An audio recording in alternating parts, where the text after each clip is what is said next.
Chapter 25 Angelic Minds, Alien Signals, and Lightning Signs. By the time I found my pants, I was back at the bottom of the mountain when it was night. Crickets called out while I wandered toward the coastline under the stunning starlight.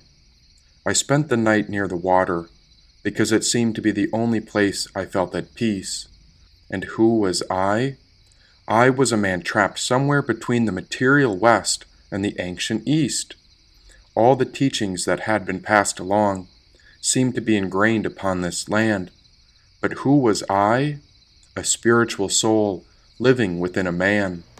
Now lightning crashed down, as if someone called out. I saw the burst of electricity jump from the sky, then thunder bounced off the horizon when the vibrations began to rumble and shout. My instinct reached into the shaman's pouch.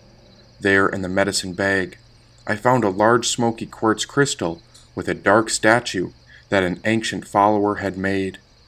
This statue was of a dark black man, with fortune and gold around his feet. He wore a red and gold loincloth around his waist, while he had a golden crown, wristbands, armbands, and a circular pendant that was far from discreet. This statue had a name inscribed. Chango Macho is what was written. He was the god of luck, money, power, lightning, fire, and thunder. Surely this man had ancient powers, to whom the world had forgotten to listen. I set the shrine down, facing the coastline and the lightning strike. There I set the smoky quartz beside him.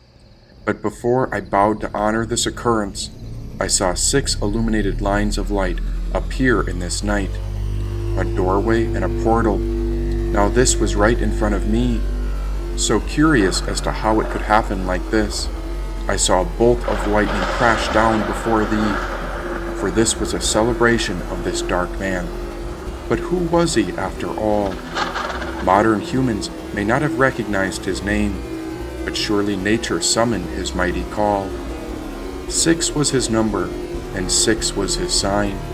6 was the light between the door, and so I stepped through the portal with curiosity to see what I'd come to find. Auspicious and surreal? Nothing happened, and so it didn't seem like a big deal.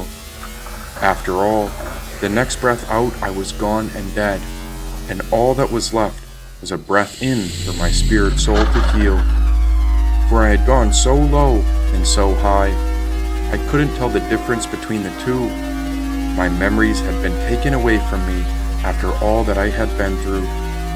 Where was my family? And where were my friends? For those 6 months or so on the beach felt like the in-between that was never going to end. I'll never forget that lightning strike. And so I brought the flint together and made a fire. Herbs and smoke were inhaled when I wondered about all the treasure Shango Macho had acquired. For under this fire, many things seemed to conspire, but there was little an empty one like me could require. For I had few desires, mostly herb with this fire. I took another breath in, and there the air and smoke came to make magic, where a great occurrence transpired.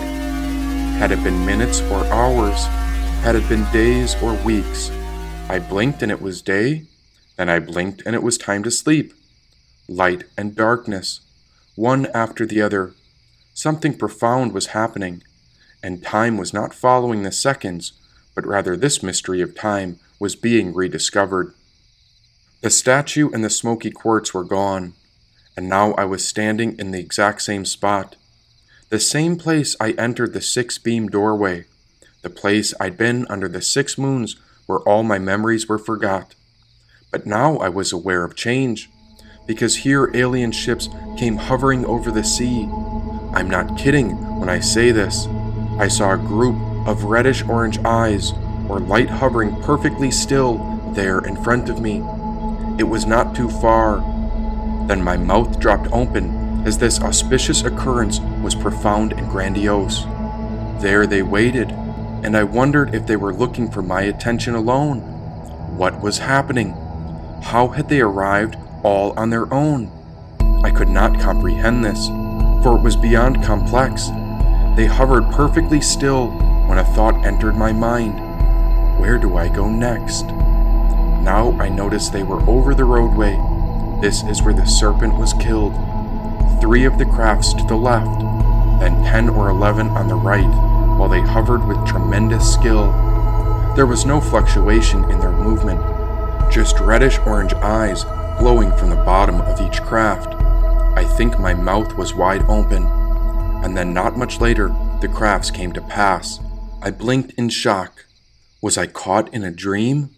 Why, that was not just unlikely, but impossible, for surely that was not what it seemed. I looked up at the night sky, for they were hovering over the Folly Sea, and I'm certain I had seen them, and I'm almost certain they stopped to notice me. I waited there for around 10 to 15 minutes. Then I heard a loud and powerful helicopter flying. It was rushing from behind me, and all its lights were off as no illumination was shining. Pitch black in the night sky, but loud like a group of horses. It took off towards the place I saw the alien lights. Then it took a hard right to follow the mysterious auras.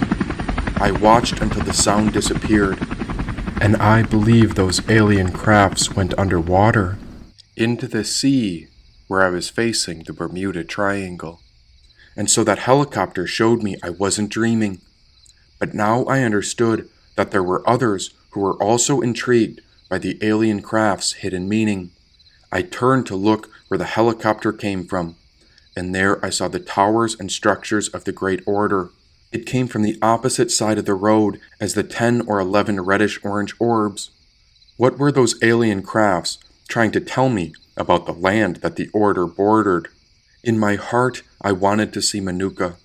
I wanted to go back to the place of the pyramids where it all began. For the last thing I wanted to do was go back to the material world where they distracted the working woman and man. And so I took this as a great sign. There was something I was meant to find, as if 2 or 3 orbs were signals that I could go back towards Manuka and the mystical pyramid, but then the other 10 or 11 were pointing towards the Order, as if that's where my journey had been assigned. Surely I still had a choice. I could control this single body, for I was a single spiritual soul who had come a great way upon the earth, and this choice is who I would embody. I knew I would reflect on this moment all my life, and so I thought about what was most sincere and right. Even though I myself did not want to go back to work, there was a much higher calling in sight. In the following days, I journeyed back towards the Order. I would go back and reconnect with my past, for this was the same Order from which I ran, the same job where I had once turned my back. It would take some time to get there, and so I was in no rush to arrive. There I spent many nights alone with the herb, and each breath out I prepared a ritual where a piece of me would pass and die. For under this fire, many things seemed to conspire, but Shango was the keeper of luck and fortune, and so there was little an empty man like me could require. For I had few desires. All I cared for were written words, herbs, and this fire. I took another breath in, and there air and smoke came to make magic where a great occurrence transpired. Had it been seconds or days? Had it been weeks or months? I blinked and it was bright. Then I blinked again and it was night at once. Light and darkness, one after the other. Something profound was happening.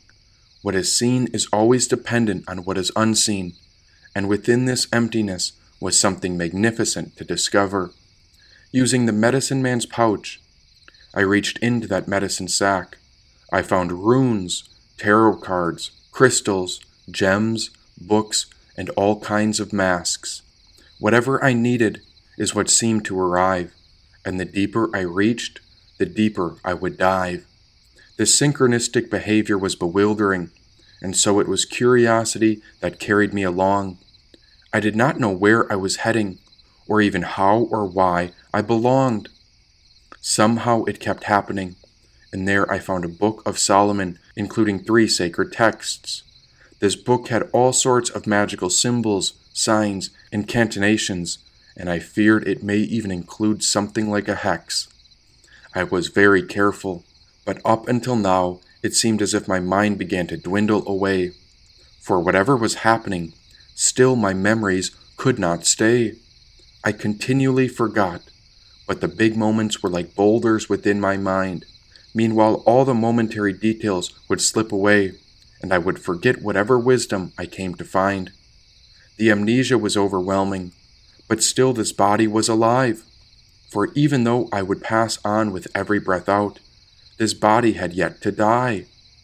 There I followed Solomon's words, and I conjured my very own seal. This was all based upon the direction of whatever my intuition came to feel. Now a thought came when it spoke of alchemy, and because I was curious about levitating and turning heavy stones into gold, surely if I had enough money like Shango Macho, I could escape this prison on earth, and surely all I had to do is follow the direction that this book of Solomon had told. And alas, there I found a ritual which I can't quite remember. It spoke of a transformation of base metal into gold, and so I prepared an altar, incense, stones, before I burned the herb with the ember. On my knees in prayer, I drew the seal I had made. My intuition said it was going to happen in 3 parts, and I'm not even sure if I was hopeful or afraid. As I entered into prayer, I remember wondering if those stones could really turn into gold, but then a revelation came to mind in the depths of my prayer to Michael the Archangel, because if I conjured gold, then soon it would be sold. I'd be selling out for more money, and I'd buy more things. I'd be digging myself deep into the cycles of the material world with all the suffering it would bring. Now my prayer became intentional, and I let go of Solomon's books. For if I seeked more and more material gain and money, then it was I who would become the phony and a crook. The more I began to come to my senses, the louder this prayer became. There the layers of my spiritual body began to rise like a perfected inner flame, as if my skin was glowing, or a magical blanket had been thrown over my physical layer. Goosebumps arose when I realized that the Divine Spirit was listening. This was a sign that Saint Michael the Archangel had truly heard the prayer. He was listening all along, and every ritual is much like a test. It depends on what we think and how we use the words of our breath. If we ask with selfish intent, if we are only connected with what the ego wishes to gain, then whatever we hope for will drive us deeper into suffering, where our spiritual self gets buried as our physical world turns insane. I prayed to Saint Michael and asked for 3 things. The first request was for forgiveness. The second thing I asked for was for fearlessness. And the last thing I asked for was the proper resources to complete his request. Then Saint Michael disappeared, and I was left alone staring at the symbol and sign I created. I will never forget the power of ritual and prayer, but we must be oh so careful with the words that are stated. This taught me about the connection between the inner and outer worlds. It revealed that the connection to the divine is at hand. We may get what the ego asks for, but there is a price that is connected to each demand. With ritual practice, it may even seem ordinary, bland, or dull with everyday signs, but I've come to realize that these practices will come back accordingly, even if it doesn't come back in this lifetime. Oh, I believe in angels, and I believe they arrive in between the mind. As soon as you search correctly, then angels you will find. Anyone can be an angel, since everyone can become a protector in their own right. These angels are the ones helping the poor, protecting others, and helping the collective pass through the darkest nights. If you want to speak with angels, then you must look at yourself with total honesty. Angels are among us, and so is their prophecy.